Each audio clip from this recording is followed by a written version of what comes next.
thought he was delivering breaking news. I was dying, bleeding internally from a horrific Thanksgiving Eve crash. But instead of rushing to the hospital, my mother's cold voice echoed through the speaker. "We'll only come if she dies. Call us back when it's time to sign the body release." I woke up completely alone, facing an unpayable medical debt and a shattered heart. But just as the hospital administration prepared to send my bill to collections, a total stranger stepped into my room. He was wearing a worn black jacket, left a beautifully wrapped box on my tray table, and vanished into thin air. The billing clerk looked at me with wide eyes and said, "Your entire balance is settled." What was inside that box changed my life forever, and it exposed a sinister family secret my parents thought they'd buried years ago. My name is Tanya, and at 26 years old, I was convinced I finally had my life as a graphic designer under control. I was fiercely independent, living hours away from my family, and carving out my own path. But everything changed on Thanksgiving Eve. A sudden, blinding snowstorm hit the highway while I was driving back to my hometown. The roads instantly turned to solid sheets of black ice. Before I could even slam on my brakes, a massive semi-truck lost control ahead of me, jackknifed it, and sent my small sedan spinning violently into the concrete guardrail. The impact was deafening. The metal crushed around me like paper, fracturing my ribs and causing severe, agonizing internal bleeding. The next thing I remember through the haze of flashing red emergency lights was the chaotic trauma bay. The lead surgeon on duty was frantically trying to stabilize me. Realizing the sheer gravity of my injuries, he called my parents from the ER phone, putting them on speaker so he could keep working on my bleeding organs. He thought he was delivering a heartbreaking emergency to a loving family. But instead, my mother's cold, robotic voice echoed clearly into the room, cutting through the sound of the heart monitors. "Look," she said with complete indifference, "we are completely busy preparing the family dinner, and we'll only come down there if she dies. Just call us back when it is time to sign the official body release forms." The doctor actually froze, looking at me with a mixture of horror and pity. I lay there, completely paralyzed by physical pain and a shattered heart, realizing that my own flesh and blood had just officially abandoned me to face death entirely alone. Waking up after emergency surgery felt like being dragged through shattered glass. Every shallow breath I took sent a sharp, stabbing agony through my fractured ribs, and the heavy layers of internal stitches made it feel like my abdomen was on fire. The physical pain was overwhelming, but it was nothing compared to the suffocating silence of the room. There were no flowers, no cards, and no worried family members waiting by my bedside. I was completely, utterly alone. The harsh reality of my situation hit hard the very next morning when a hospital financial counselor quietly walked into my room. Without an ounce of malice, but with a terrifyingly clinical demeanor, she laid out a mountain of thick, itemized paperwork on my tray table. Because of the emergency nature of the surgery and the intensive care unit stay, the bills had already skyrocketed past what my modest graphic design income could ever cover. I was looking at a life-crushing debt before I could even properly walk again. Desperate and trembling, I dialed my younger brother, hoping against hope that he could explain our parents' horrific cruelty. But his voice on the phone only delivered another crushing blow. "Tanya, don't bother calling Mom and Dad," he muttered dismissively. "They just used their savings to buy me a brand new luxury apartment downtown for my graduation gift. They told me they don't have a single dime to waste on your reckless medical drama." Hanging up the phone, the dark truth finally settled over me. My family hadn't just abandoned me in my darkest hour. They had actively chosen to protect their golden child's luxury while leaving me to drown in financial ruin. By the second afternoon, a strange, heavy stillness settled over the hospital ward. I was staring blankly at the sterile white ceiling, trying to figure out how I would survive the upcoming months, when the heavy door to my room slowly clicked open. I expected a nurse with another round of pain medication, but instead, a quiet, middle-aged man stepped inside. He was dressed in a plain, faded black jacket that looked entirely out of place in the clinical environment, and he moved with a quiet, deliberate caution. He didn't say a single word as he approached the edge of my bed. Instead, He stopped and looked down at me, his eyes locked onto mine with an intense, deeply protective familiarity that sent a sudden shiver right down my spine. It wasn't the cold, calculating look of a stranger or the clinical gaze of the hospital staff. It was an expression filled with years of heavy, unspoken sorrow and deep recognition.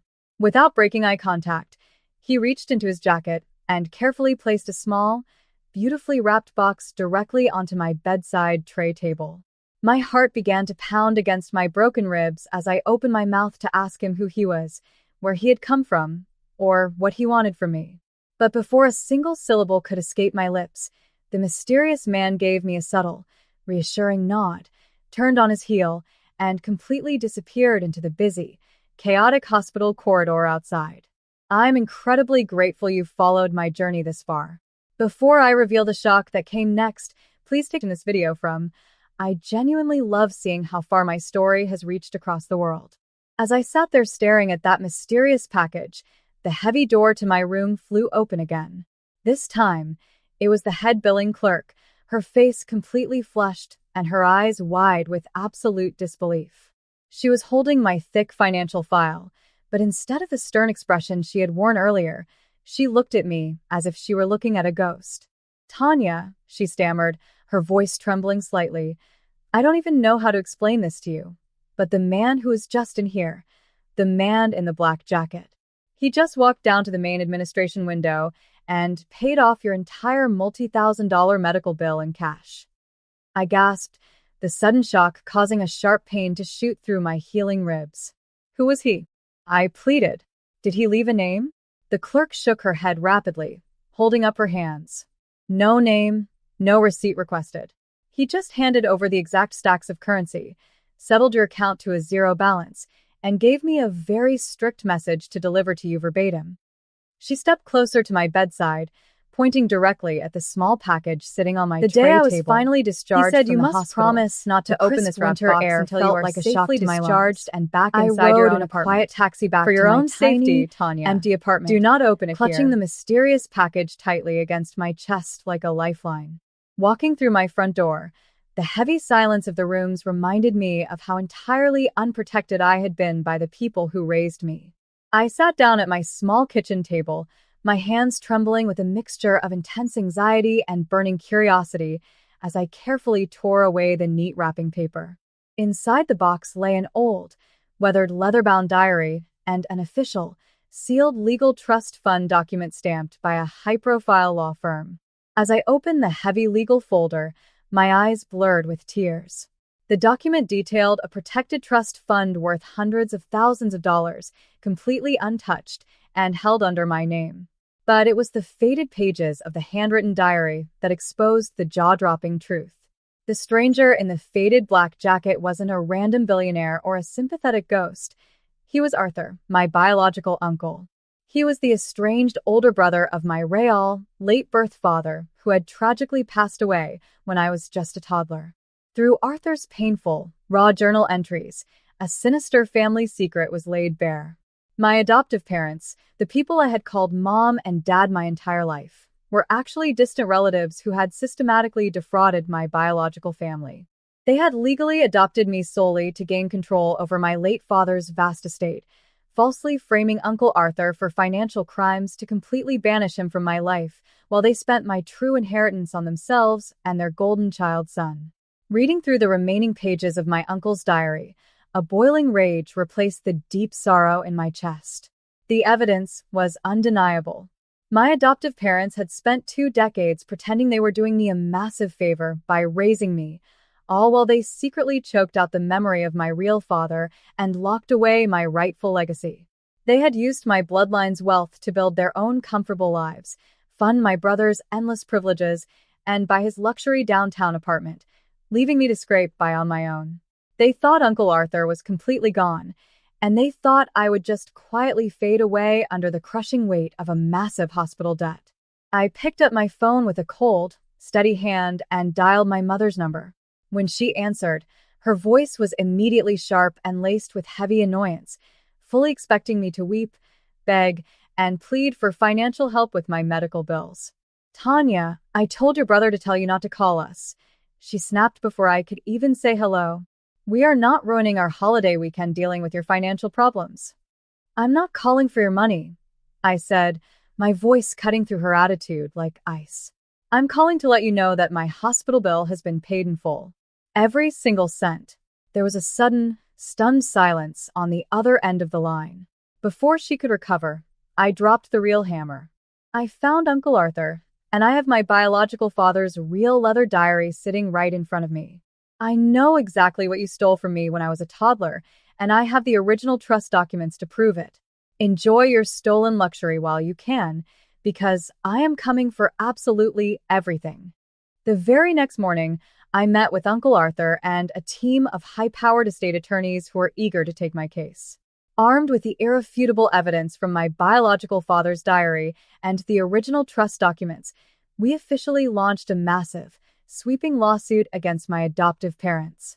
The legal battle was swift and absolutely devastating for them, because their initial fraud involved forgery and systematic elder and child financial abuse. The court froze their assets almost immediately. They were legally stripped of their ill-gotten wealth, forced to liquidate their assets, and my brother's unearned luxury downtown apartment was seized by the court to pay back what they had stolen from my birth father's estate. My adoptive parents faced total financial ruin and widespread public disgrace in our hometown, while my brother suddenly had to learn what it actually meant to work for a living. They tried to call and text me, begging for family forgiveness and mercy, but I blocked their numbers without a single ounce of regret. They had shown me exactly who they were when they told that doctor they would only come to the hospital if I died. Looking out at the beautiful Pacific horizon from my brand new studio, I realized that my parents' ultimate act of cruel abandonment was actually the greatest blessing of my life. It was the exact catalyst that led me straight to Uncle Arthur, my true protector, and restored the legacy that was always meant for me. Now, I'm deeply curious about all of you who listened to my story today. What would you have done if you found yourself in my exact shoes? Would you have sued your family, or just